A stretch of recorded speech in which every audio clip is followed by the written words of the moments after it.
Bonjour mes chéris. Alors aujourd'hui je vais vous raconter une histoire de Martine.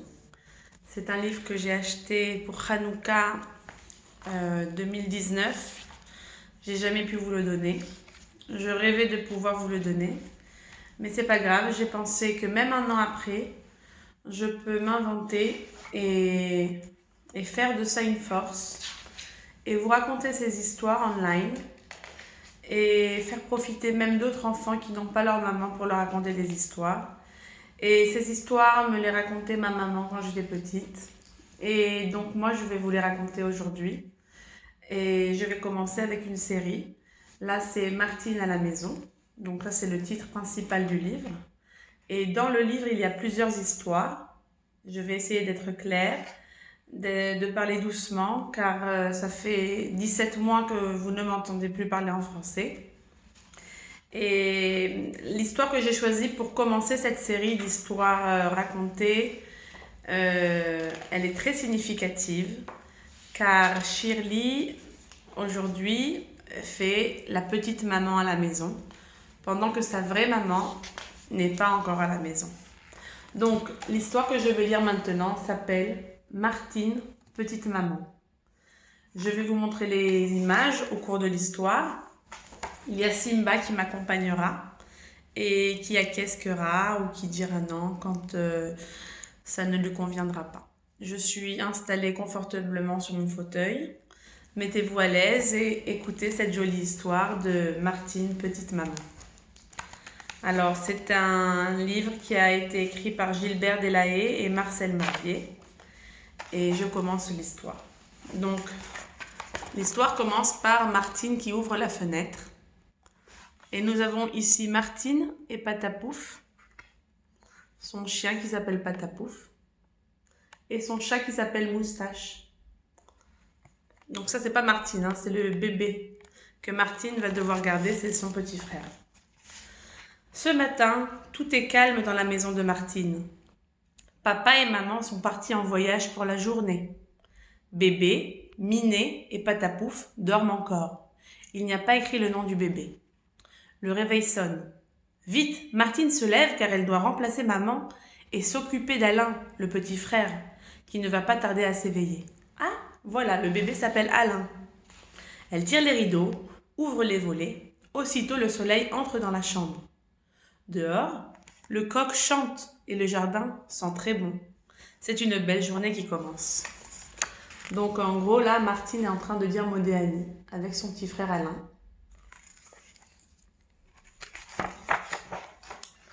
Les rêves de la nuit s'envolent. Bébé ouvre les yeux. On voit bébé qui ouvre les yeux. Il regarde le coucou qui sort de l'horloge en criant « Coucou, coucou ». Les canards, sur le papier peint, font semblant de se jeter dans la mare. Minet accourt dans l'escalier pour savoir si bébé a bien dormi. Quand Alain est tout à fait réveillé, Martine le prend dans ses bras, telle une vraie maman. Bébé, ébloui par le soleil, se cache les yeux en faisant une grimace. « Bonjour, bonjour » dit Martine en l'embrassant pour le rassurer. Donc voilà Martine qui rassure bébé. C'est beau, hein, les dessins. La journée de bébé commence par le bain. Attention que l'eau ne soit pas trop chaude. Baigner Alain n'est pas une petite affaire. Il tape dans l'eau avec son poing pour faire danser le poisson rouge et le canard en celluloïd. Il veut se mettre debout dans la baignoire. Il s'éclabousse la figure et sort la langue. Prenons garde qu'il n'ait pas de savon dans les yeux. Oh, elle fait vraiment très attention à son petit frère, Martine.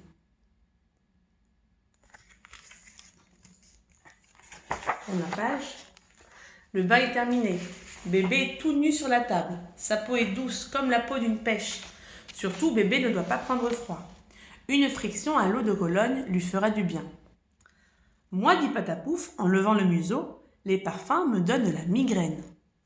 Bébé voudrait bien retourner dans la baignoire, mais il a beau gesticuler, le bain est terminé. Et voilà Martine avec l'eau de Cologne. La même eau de Cologne qu'utilisait ma grand-mère. Martine est perplexe. Comment va-t-elle habiller bébé? Si maman était ici, cela serait plus simple. Cela ne fait rien. Martine saurait bien se tirer d'affaire.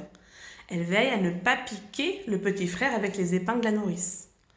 Allons bon, bébé serre son poing dans la manche de la barboteuse. Sa menotte ne veut plus sortir de là. Heureusement que Martine ne s'énerve pas. Elle a beaucoup de patience. Et voilà un nœud qui n'est pas facile à faire. Regardez le nœud.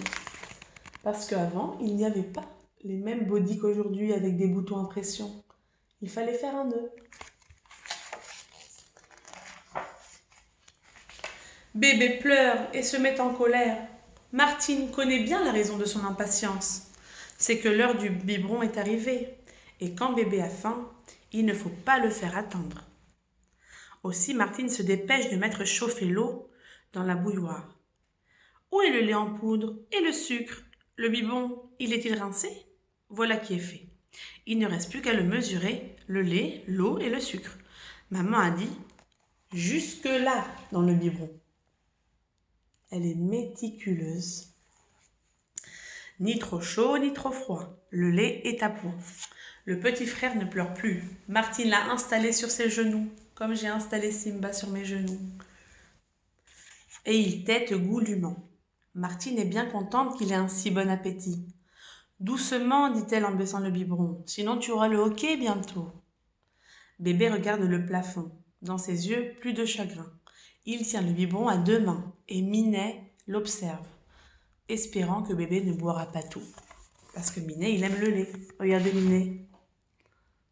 Il voudrait pouvoir lui boire son lait. Je tourne la page. Qu'est-ce qu'il va se passer? Avant de partir, maman a dit « S'il fait beau, tu pourras promener bébé au parc. » C'est une chance que le soleil soit de la partie. Martine sort la poussette de bébé. Elle met un oreiller rose et de jolis draps où sont brodés 3 lapins et des oiseaux de couleur. Pas de couverture, il fait trop chaud. Bébé ne serait pas à son aise. Ne pas oublier l'ombrelle. Voilà. Vous avez toutes eu la même poussette. La même poussette que ce bébé. Voilà Martine qui va se promener. Martine est fière de promener bébé dans la jolie poussette. Elle entre dans le parc. Aussitôt, ses amis viennent à sa rencontre. « C'est ton frère ?» demande Jacqueline en faisant un joli sourire. « Comment s'appelle-t-il » dit Françoise. « Comment il s'appelle ?»« Alain. »« Il s'appelle Alain » dit Martine. « Comme il est mignon, quel âge a-t-il » ? « Il a eu 13 mois le 15 avril. » Voilà bébé dans la poussette. Regardez les grosses roues. Ça vous rappelle votre poussette à vous, quand vous étiez petite ?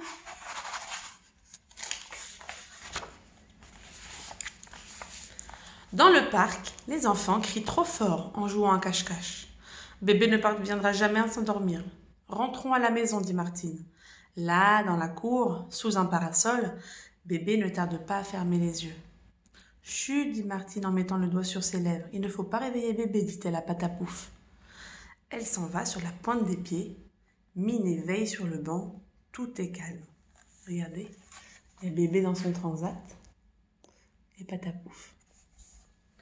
Tout à coup, par la fenêtre ouverte, on entend un bruit de ferraille. Martine accourt aussitôt. « Mais qu'est-il arrivé ?»« C'est Minet. Il a vu passer une souris sous le banc, il l'a poursuivie jusque dans la buanderie. En courant, il a fait tomber le balai sur le seau, et le seau a roulé au milieu de la cour. Bébé a eu peur, il s'est réveillé. Regardez bébé, regardez la souris, regardez Minet. Oh, il a été réveillé. » Martine, elle a plein d'idées. « Ce n'est rien, dit Martine en prenant son petit frère dans les bras. Bébé est consolé. Déjà, il ne pense qu'à s'amuser, car il a vu le cheval à bascule qui lui fait signe. Le cheval à bascule a des grelots autour du cou et une crinière avec des rubans.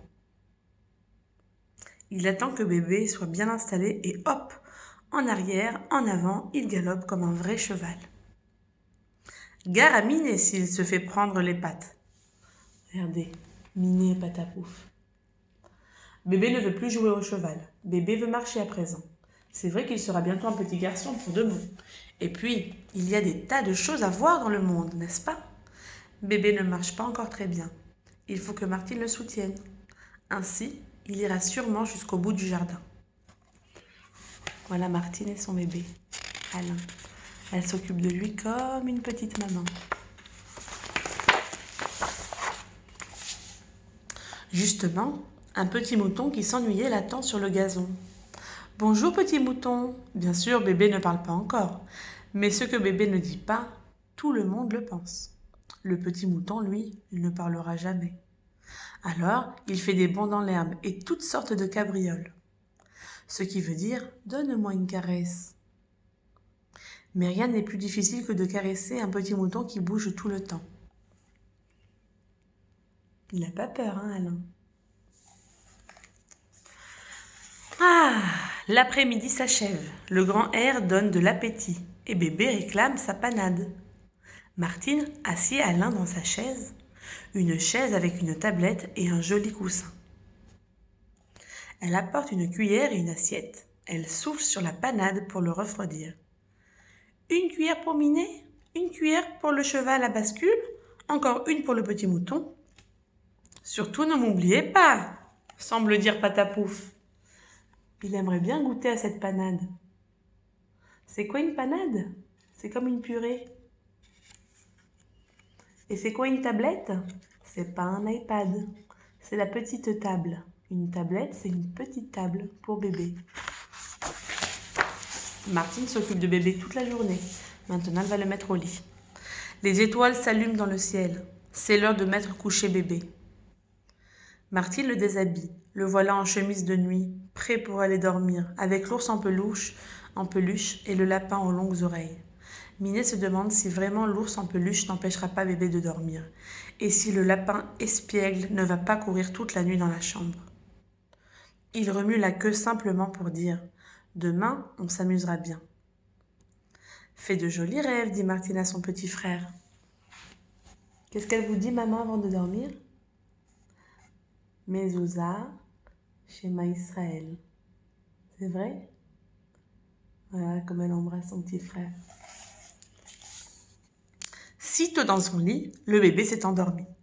Martine aime beaucoup son petit frère, mais elle est contente que papa et maman rentrent tout à l'heure. Car bien sûr, cela n'est pas facile de s'occuper de bébé toute la journée. En tous les cas, merci à Shirley, merci à Sharon, merci à Talia et merci à Batsheva. Ça m'a fait plaisir de vous raconter cette histoire et j'espère que vous aurez autant de plaisir à l'entendre que j'ai eu à la raconter.